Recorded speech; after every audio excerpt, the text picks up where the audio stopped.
John Hurley, former NCAA wrestler, a BJJ purple belt, built like a tank.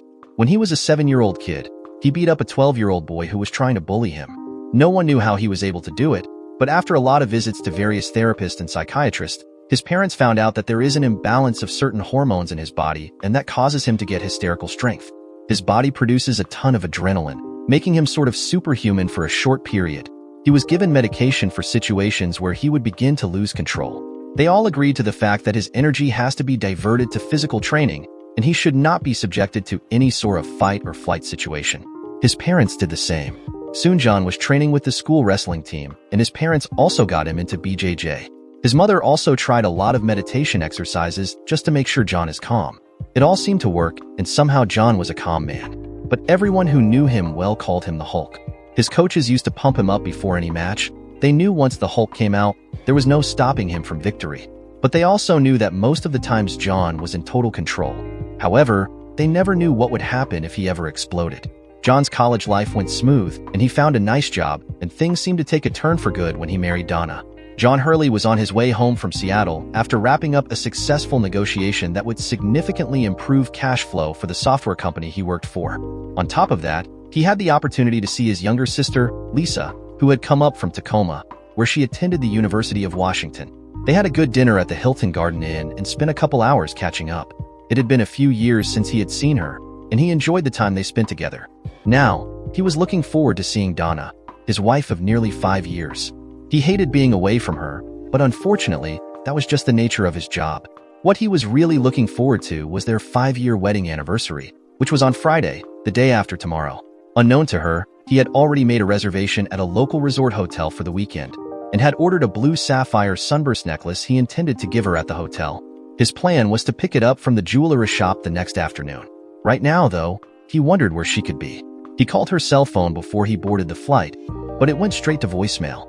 He also tried calling the house, but that too went to voicemail. Perhaps she's just out shopping with one of her friends, he thought.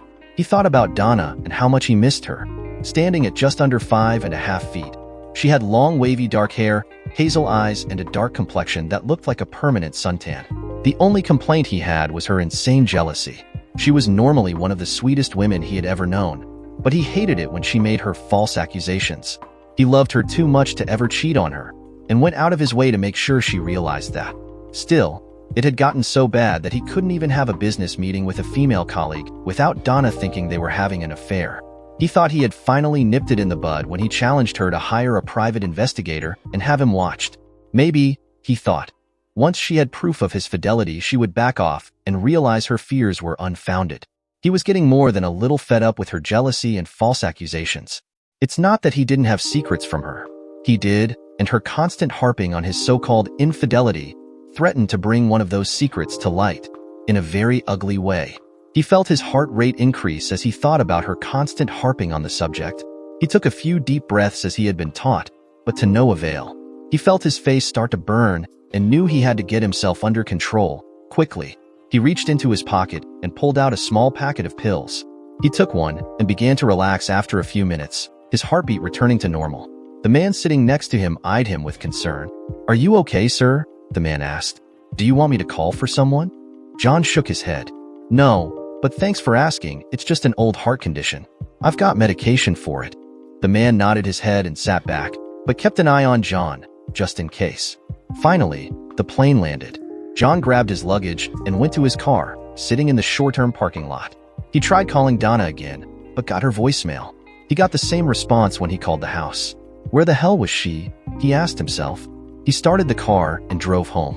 When he finally pulled into his garage, he noticed Donna's car was gone. He thought it odd that she wouldn't be home, since it was about 6:30 p.m. Normally, she was home from work by 5:30 or so. Maybe she had decided to go out with some of her friends from work for a drink, he thought. It didn't happen often, and he never begrudged her that bit of time to blow off steam, but she would generally call or text him to let him know in advance. Moreover, she knew he would be coming home today. Usually, she would be home so they could reconnect when he returned from a trip. He grabbed his things and trudged into the dark house. He put his things away and headed downstairs to see if Donna had left a note. He found nothing and made himself a cup of coffee. This was strange, he thought. She always let him know when she would be out for a bit. So why was there no note? He pondered this as he sipped on his coffee. Suddenly, his phone rang. He saw it was from Donna, so he answered. "Donna," he asked, "where are you?"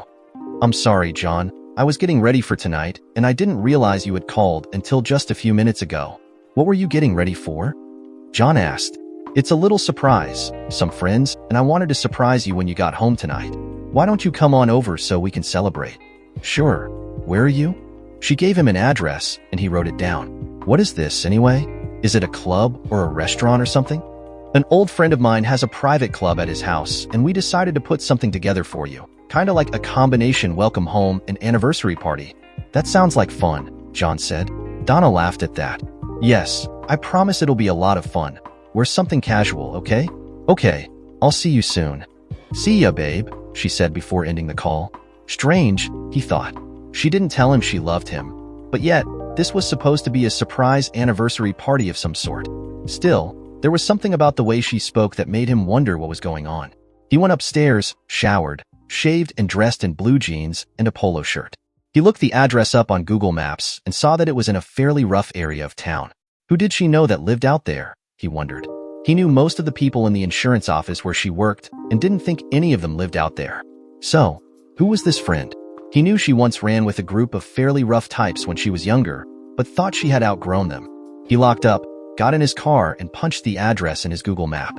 He backed out and followed the GPS device to the address and was a bit shocked when he reached the destination.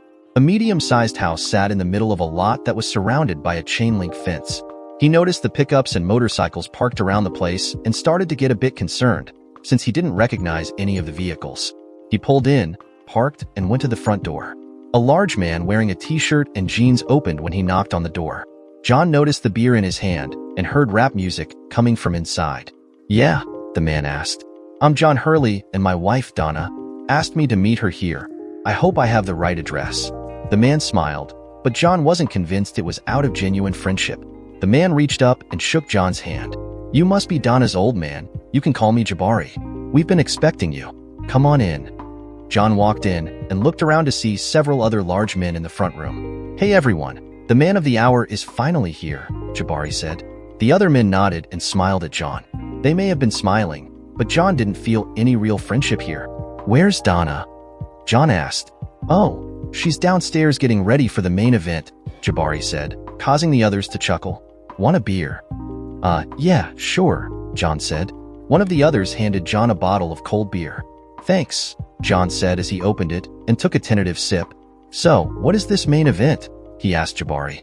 "That's the surprise. Your old lady wanted to do something special for your anniversary and asked us to help her out. I'm afraid you have me at a disadvantage. Who are you guys?" "Well, that over there is Chad," Jabari said, pointing at one of the men in the room. "Over there is Jamal, and that guy standing next to him is Tyrone," he added. "That big feller back there, we call him Bull. I'm sure you can understand why." John saw the very large, muscular black man standing by the kitchen table. All of them looked to be mean as snakes, and John saw the large knife sheathed in a scabbard on Jamal's hip. "Yeah, and you're all Donna's friends?" "Yup," Chad said. "Have been for a while. Haven't seen her much since she married you, though." "She never mentioned any of you to me before," John said.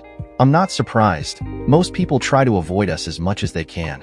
"And you have a private club here?" John asked. "Yeah," Jabari said. "Down in the basement. Built it ourselves. We like to get together from time to time, have a few drinks, bring in some entertainment, you know?" The others chuckled at that, but John's hackles were raised. Something bad was about to happen, but he didn't know what. John heard footsteps coming up from the basement. "She's ready," a sixth man said as he walked into the front room. "Is this her old man?" "Yeah," Jabari said. "John, this here's Jake. He'll escort you down." "What's going to happen?" John asked. "A little surprise. I promise it'll be an evening you won't forget." The others chuckled, but John was nervous. "It'll be all right, come on, Donna's waiting for you." John walked over to Jake, who led him downstairs. "Happy anniversary," Jabari said as John began his descent. When he got downstairs, he saw a small bar in one corner of the basement and a well-lit raised area that occupied one end of the room. A curtain was hung across the end of the area, which he realized was probably a stage. What concerned him the most was the bed in the middle of the stage and the camera mounted on a tripod a few feet back.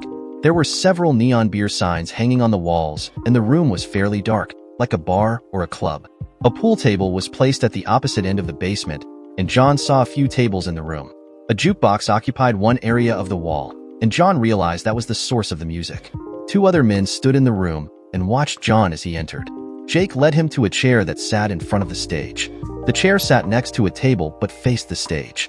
"Have a seat," Jake said, pointing to the chair. "Where's Donna?" John asked. "She'll be out shortly. Go on, sit down. You can put your beer on the table if you want." John set the beer down and looked around. Something inside told John he needed to get the hell out of here, but he suspected the 5 men upstairs were not about to let him go. Plus, he was worried about Donna. What would they do to her if he ran out? He took one last sip and placed his bottle on the table. The moment he sat in the chair, Jake and the other 2 men quickly grabbed his arms and zip-tied them to the arms. "What the hell is going on?" John asked, getting angry. The men ignored him and zip-tied his ankles to the legs of the chair. "Get me out of here right now," John demanded. "Shut up, a-hole," he heard his wife say. He looked up and saw Donna, wearing nothing but a tiny thong and a half bra. "What the hell is this?" John demanded. "Why are you dressed like that? Who are these guys?" "This is to celebrate our anniversary," she spat. "These guys are my friends, and they're going to help me teach you a lesson about cheating." She threw a picture on his lap and he looked. It was a photo someone had taken of him eating dinner with his sister. "I've never cheated on you. You've got this all wrong." "Bullshit," she screamed. Suddenly, John saw stars as one of the men who tied him in the chair hit him in the face. John shook his head and closed his eyes. "Stop it," Donna told the man, who backed off. "I'll be the one who teaches him his lesson." She turned back to her husband. "Donna, stop this right now and we can discuss this. It's not what it looks like." "Oh really?" she asked. "It looks to me like you're enjoying yourself with that blonde floozy. So if you can enjoy yourself, so can I. But unlike you, I'm not going to keep it a secret." With that, she turned away and stepped on the stage.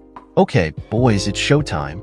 John tried to object, but one of the men put a ball gag in his mouth, preventing him from saying anything. He tried to fight the man, but was unsuccessful. By now, all the others had made their way downstairs. Jabari stood next to him and whispered in his ear. "Nothing personal, but Donna's an old friend, so we decided to help her teach you a lesson. Now, sit and enjoy the show. Don't try to be a hero. Once she's done, we'll let you go. Maybe she'll go with you, but that's up to her." John tried to say something, but the gag in his mouth prevented it. "Just relax. Take your medicine like a man."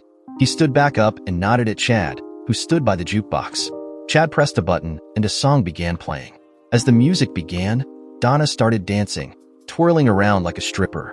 She kicked her shoes off, then slowly removed her remaining clothes. "You like this, lover boy?" she sneered at John.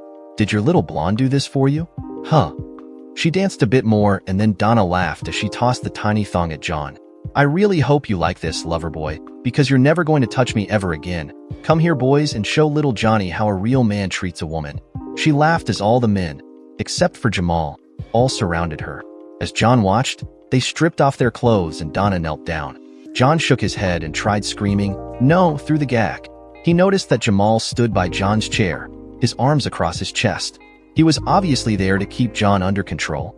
Donna stood up and led the men to the bed on the stage. She sat on the bed and looked at John. "This will teach you to cheat on me, you a-hole," she growled. She laid down on the bed, and 2 of the men stood by her head as Jabari looked back at John for a moment. "Nothing personal, but Donna's the best I've ever had." He laughed and turned back to her. "Get ready, baby." "Yeah, Jabari, now take me again and make my husband watch." Jabari laughed and started having sex with her. John, however, wasn't turned on by the action taking place on the stage, just the opposite. He tried to control himself with the breathing exercises he had been taught in his martial arts training, but felt the rage beginning to build up inside him. John could see her and felt sick to his stomach. She was right about one thing. He would never touch her again. He thought the degradation was over when he saw Donna get up on her knees, but he was wrong. She looked at him and laughed. "Don't worry, honey," she said sarcastically. "We're just getting warmed up, aren't we, boys?" The men laughed at that. John looked up at Jamal, who was smiling as he watched the show. John wondered why he wasn't participating in the action. Jamal looked down at him, frowned, and took John's head in his hands. "Watch them, not me," he growled as he forced John to look at the stage. John felt the rage continuing to build inside him as Donna continued her actions. "You want to see just how nasty I really can be? Just so you know, I'll probably get pregnant tonight." she said with a smirk. I'm sure you noticed no one used a condom. And I've been off my pills for the last few weeks. Don't worry, I used a diaphragm whenever you had sex with me, so you don't have to worry about it being yours. But you will raise this child as yours, and if you refuse, I will divorce you and wreck you. I will take away everything from you. I will make you a pariah in the society and label you as a domestic abuser and a cuck. John shook his head, his anger blurring his vision. You're probably wondering why Jamal hasn't done me, aren't you? She asked. You see, Jamal prefers men over girls. And after tonight, you will too. They all laughed as John felt his face get red hot.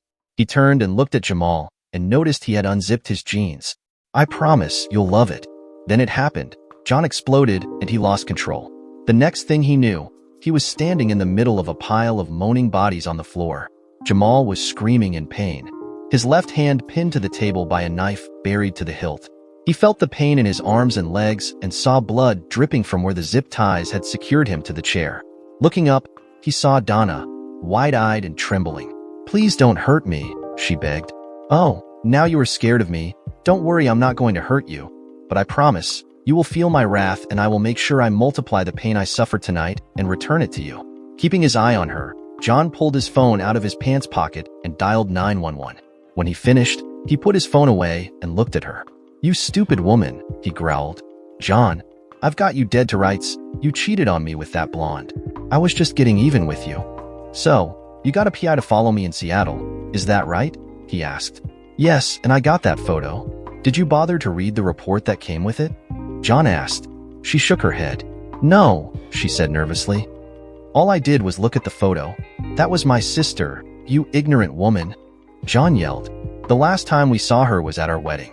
She's a senior at the University of Washington in Tacoma. She came up to visit me in Seattle, and we had dinner. That's all just dinner. So, you saw the picture and didn't even ask me about it. You just made an assumption, like you always do. Well, guess what? You're right about one thing. I'm never touching you again. I'll see you in jail, and then I'm divorcing you. I am glad you did this and pulled the final straw. We're finished. No, John, please don't do that, she begged, walking toward him. Trust me, Donna, you have no idea what I want to do to you right now. So for your own safety and physical well-being, stay away from me. John, please, she begged. I made a mistake. That's all. Yeah, you made a mistake, all right. I'll teach you what happens when you make a planned mistake. You played your part, Donna. Now starting today, I will make you pay. By then, the police had arrived and several officers came downstairs after breaking the front door down. They each had their guns drawn and looked around at the carnage. They quickly moved through the basement, checking each of the men. One officer pulled the knife out of Jamal's hand and watched as he slumped to the floor. A sergeant approached John. Did you do all this? He asked. Shaking, John nodded his head. Why? The sergeant asked.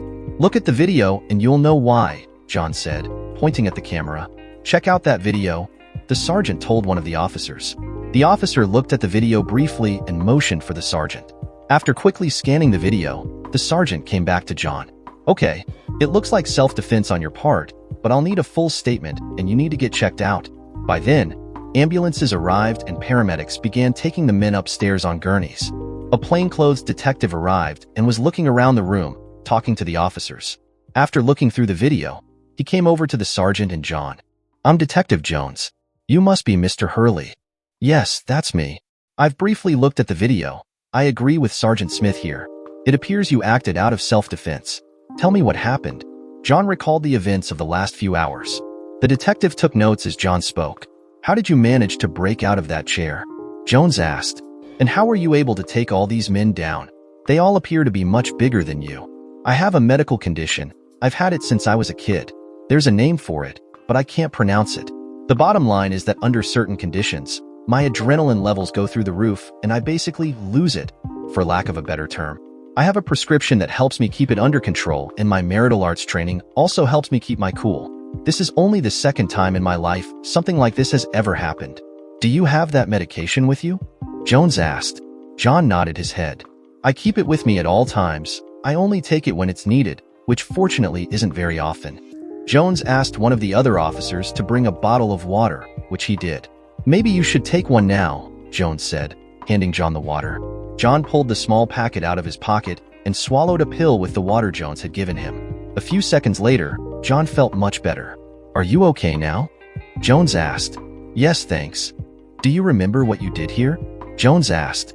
No, I don't, John said, shaking his head. Jones showed John the video. He was shocked at what he saw. It was like watching a Hulk movie, only this was real life. He saw himself roar, then break out of the chair. In the video, he grabbed Jamal's knife out of its scabbard and plunged it into the bigger man's left hand, pinning it to the table. The other men came after him as Donna sat, scared. In less than a minute, John had taken all of the other men down. You don't remember doing any of this? Jones asked. No, I don't. Honestly, I never thought I even had it in me to do something like this. What's the last thing you remember? Jones asked. That man getting ready to stick his meat in my mouth, John said. You're saying he was going to force you to perform a BJ? Jones asked. John nodded his head, tears falling down his face. Yes, he was going to do me, and my wife was in on it. I see, Jones said, looking across the room, where another officer was taking Donna's statement. By then, the officers had covered her with a blanket. I want you to go to the hospital and get checked out, Mr. Hurley. I'll speak with you a bit more after I've had a chance to collect all the evidence.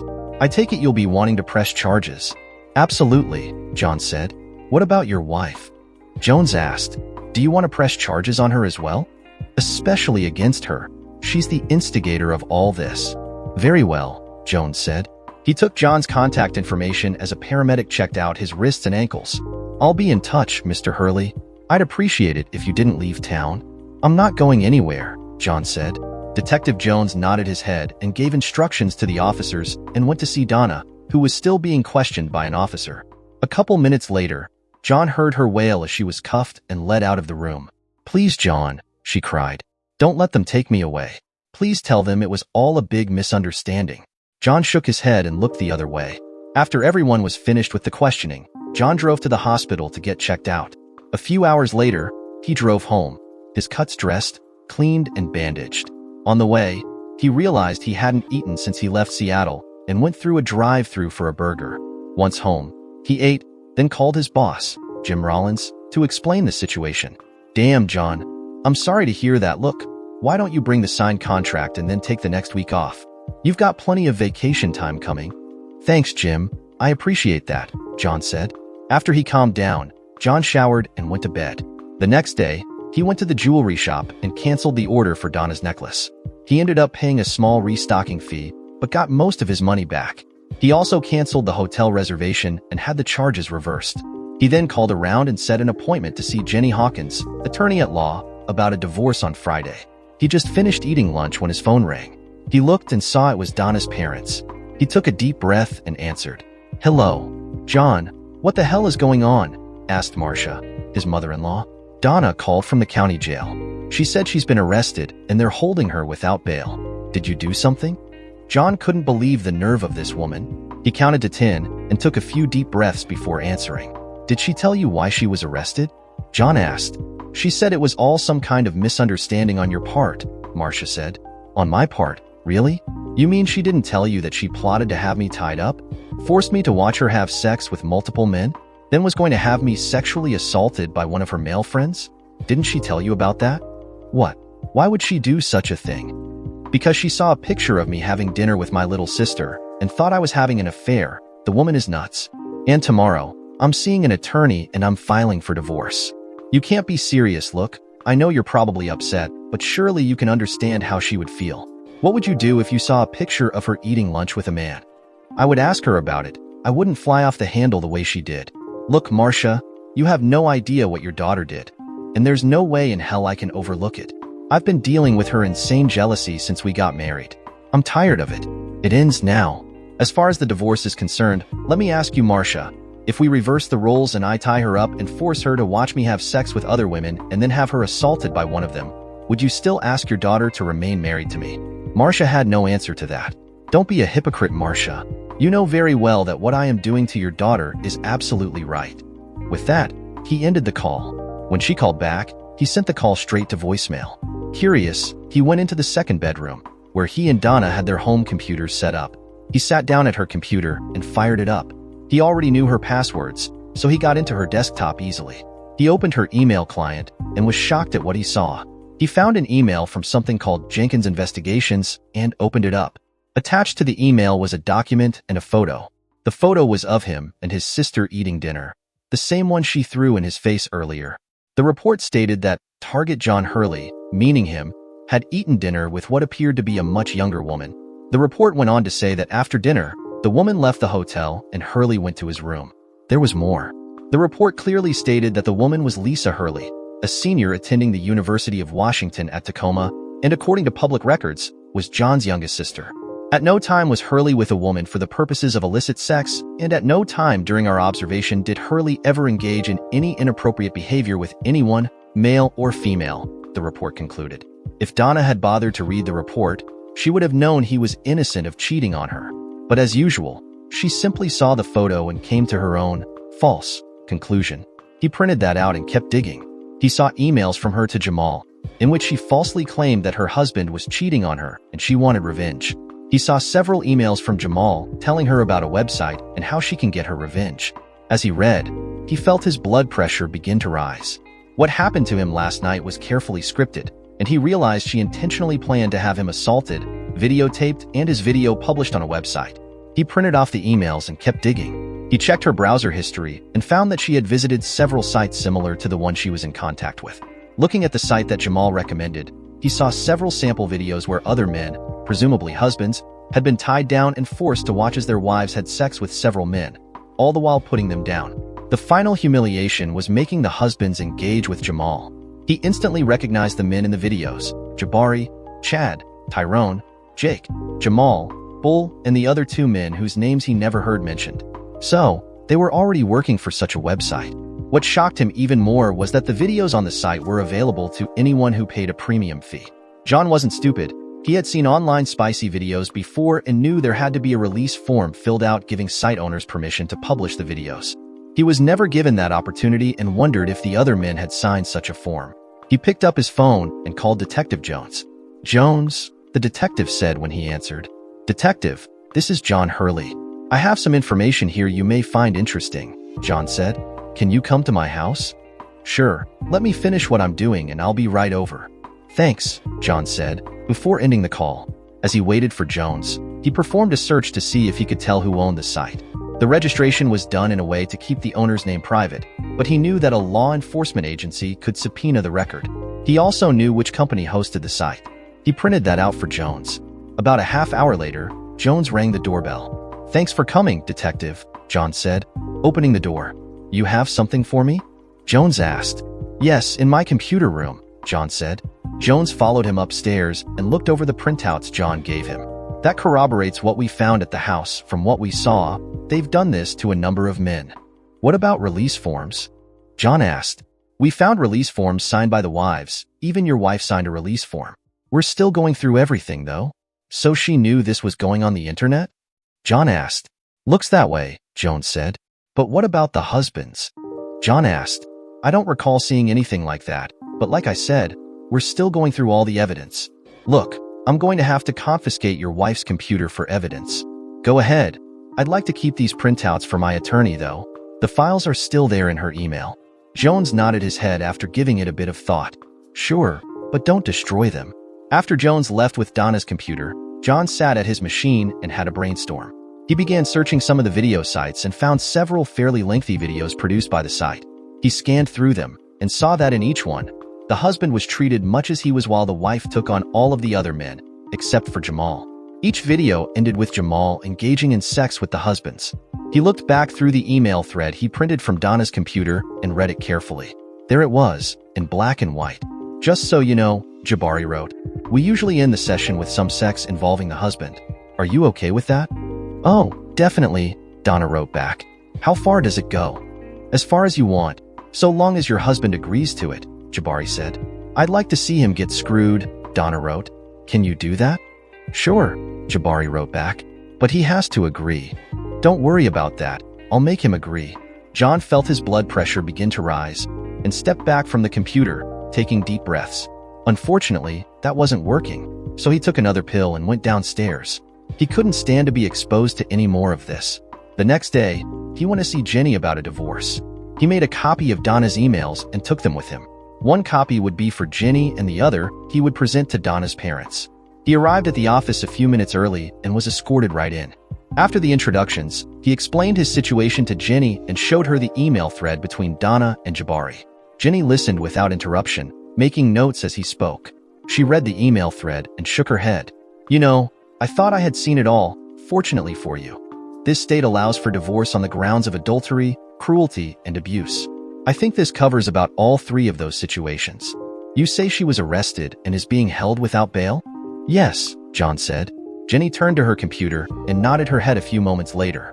"I see here that she was arraigned yesterday and was slapped with a whole slew of charges: spousal abuse, sexual assault, conspiracy to commit assault, fraud, and illegal imprisonment for starters. Apparently, the judge felt she's dangerous enough to keep in custody.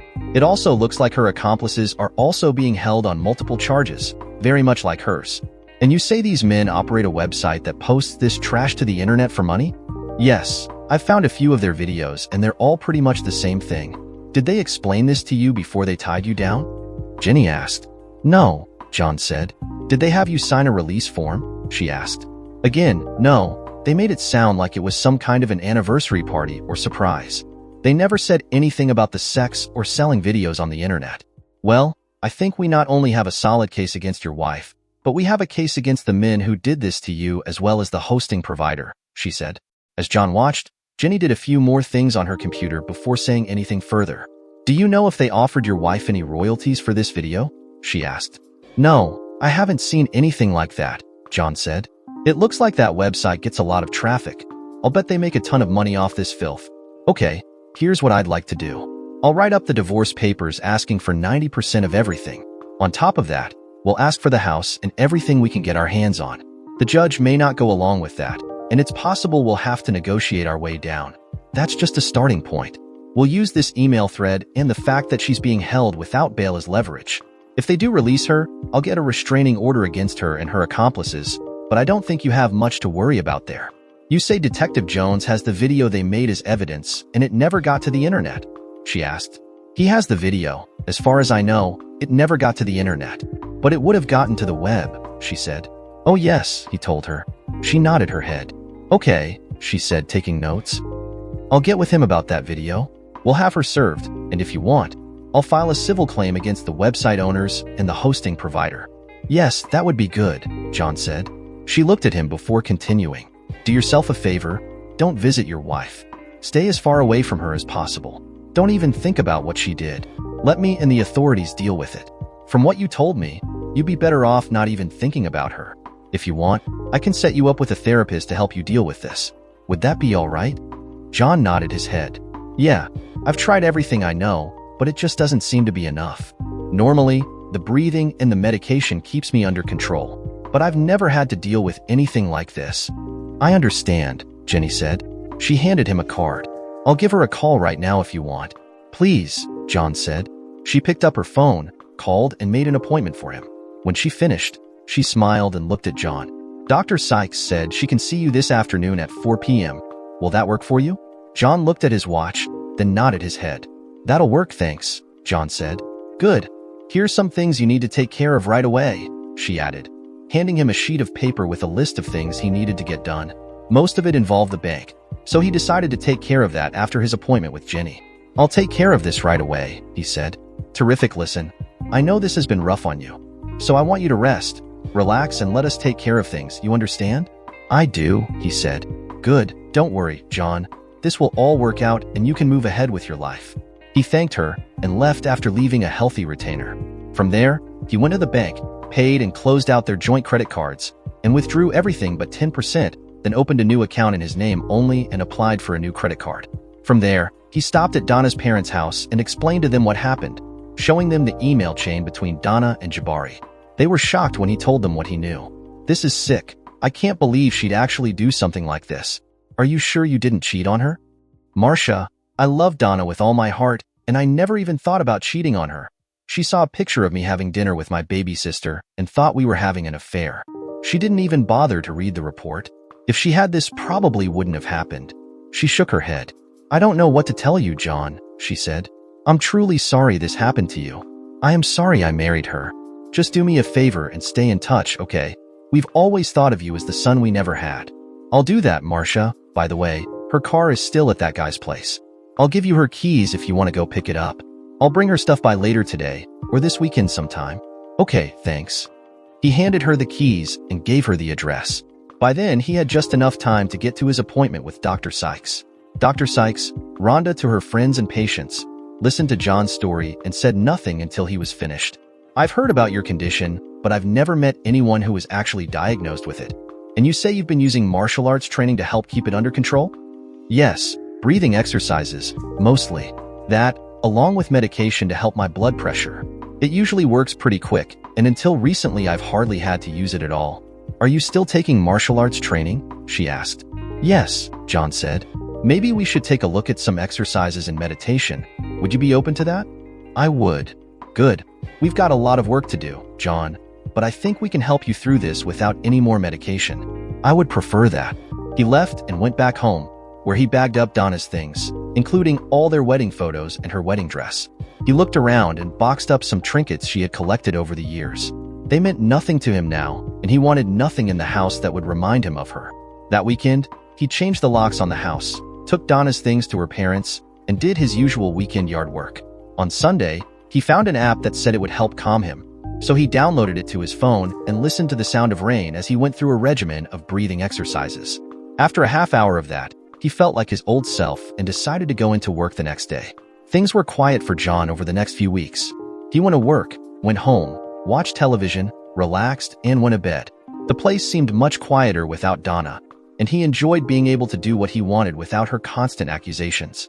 The therapy sessions with Rhonda helped quite a bit, and he found the relaxation techniques she suggested helped a lot. He stayed in touch with Jenny, who said she was going to wait until after Donna's trial to have her served. Her thinking was that the divorce would go smoother if she was a convicted felon. The day of Donna's trial came around, and he was asked to testify, which he was more than happy to do. The jury was shocked when the DA presented his evidence, which included John's testimony. They were so shocked that they came back with guilty verdicts on all charges in just a couple hours. The judge had no sympathy for her, either, sentencing her to the maximum possible under state law, 20 years. She would be eligible for parole in 15 years, the judge said. As she was being let out, a process server stepped forward. He verified her identity and handed her a manila envelope. You've been served, he said. Defeated, Donna signed the papers and handed them back. Have a good day, the server said as he accepted them. She looked at John with tears in her eyes, but he simply looked away. The deputies escorted her out and took her to the van that would transport her to the state women's prison. The trials against Jabari and his crew took quite a bit longer. Detective Jones found a treasure trove of evidence which suggested they had victimized up to 15 men over the last 13 months. They found what appeared to be releases signed by the husbands they had targeted, but the men they had tracked down said the releases were signed after the fact and under duress. Making matters worse, the site owners had also posted personal information about the men they targeted. At least 3 of the victims had committed suicide as a result of what was done to them.